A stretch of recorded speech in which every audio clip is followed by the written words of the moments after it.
बाबूजी अंग्रेजी बोलेंगे तभी पढ़े लिखे कहलाएंगे, हिंदी में बात करेंगे तो शायद अनपढ़ कहलाएंगे। विमान में बैठ करके विमान की परिचारिका से पूछा, देवी इस विमान पत्तन से प्रस्थान करने का निर्धारित समय क्या है? तो अग्रिम पंक्ति में बैठे हुए 2-3 लोग मुझे अपनी बलिष्ठ काया को कष्ट देकर के मुड़ करके देखे। मैंने कहा, गुरु अगर अपन ने ये बात अंग्रेजी में पूछी होती तो इनके कान पर इतनी जूना नहीं होती। विमान ऊंचाई पर पहुंचा तो 4 पंक्तियां अवतरित हुई, आपको गर्व हो जाए तो बस तालियों में तब्दील करना। मैंने कहा कि तुम्हारे कद की ऊंचाई सभी उड़ उड़ के देखेंगे, महक किरदार में होगी सभी जुड़ जुड़ के देखेंगे। अंग्रेजी का बतियाना कहो कौन सुनता है, जो हिंदी शुद्ध बोलोगे तो सब मुड़ मुड़ के देखेंगे, हिंदी शुद्ध बोलोगे तो सब मुड़ मुड़ के देखेंगे। देववाणी की सौम्य सुता है, शास्त्र सार की भाषा है, भावों का दिग्दर्शन देती प्रेम प्यार की भाषा है। सब भाषाएं संप्रेषण है, संकेतों का विनिमय है, पर हिंदी है माँ मेरी जो संस्कार की भाषा है। सूरत की आशीर्वाद सोसाइटी में एक बच्चा एक आंटी एक महिला के पास पहुंचा और कहा, आंटी आंटी मुझे फ्रूट्स दे दो। वो गणपति उत्सव में गणपति की आरती के बाद में प्रसाद बांट रही थी, तो माता जी ने उसकी महिला को उसकी माँ को बुला करके पूछा, बेटी किसने कहा तुमसे कि तुम्हें मैं फ्रूट्स बांट रही हूँ? तो मेरी माँ ने कहा। तो माँ को बुला करके उस महिला ने कहा, बेटी हो सके तो अपने बच्चे को प्रसाद का और फ्रूट्स का अंतर समझा देना, ताकि ये बड़े होकर के बहन और गर्लफ्रेंड का अंतर जान सके। इस अलग अनूठी भूमि का अनुमान समझना मुश्किल है, इस भूमि की पावनता परिधान समझना मुश्किल है। वैसे तो भारत का कोना कोना घूम रहे हो, पर पैदल भी पैदल यात्राएं कर देते हैं। इस अलग अनूठी भूमि का अनुमान समझना मुश्किल है।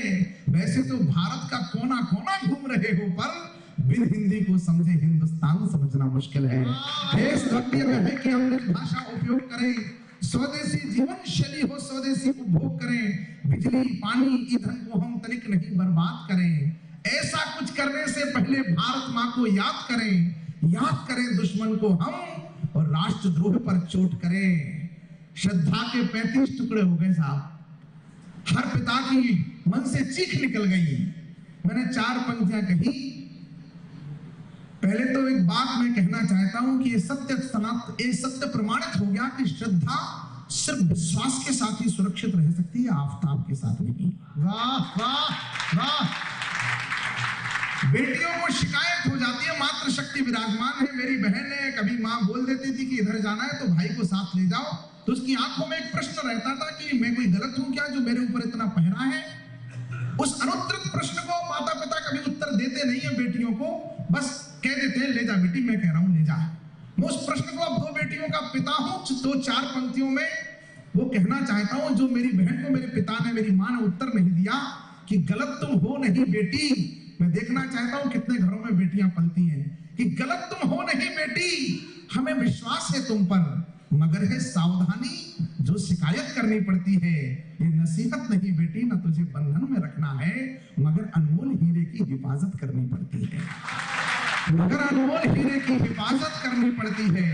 और तमाम पिताओं की तरफ से 2 पंक्तियां उन बेटियों से, तमाम बेटियों के चरणों में प्रार्थना के रूप में पिताओं की तरफ से कहता हूं कि अपनी जिंदगी जीना, अपने फैसले लेना, क्योंकि ये गहरी साजिश है। बस यूं नहीं होता, एहसास इश्क ज्यों का त्यों नहीं होता, हर बार ही मरता है वो अमृता गोरी करीना पर, इश्क उसे सलमा से क्यों नहीं होता, इश्क कभी सलमा से क्यों नहीं होता। इसलिए बेटियों से कह रहा हूं कि अपनी जिंदगी जीना, ये तो स्वयंवर का देश है, यहाँ आपको पूरी आजादी है अपना वर चुनने की, लेकिन उसकी क्वालिटी क्या होगी, उसकी गुणवत्ता क्या होगी, इसका अधिकार केवल उसके पिता को है कि अपनी जिंदगी जीना, अपने फैसले लेना, हमारी परवाह मत करना, पर टुकड़ों में कटी कहीं लाश मिले बेटी, ऐसा विवाह मत करना, ऐसा विवाह मत करना।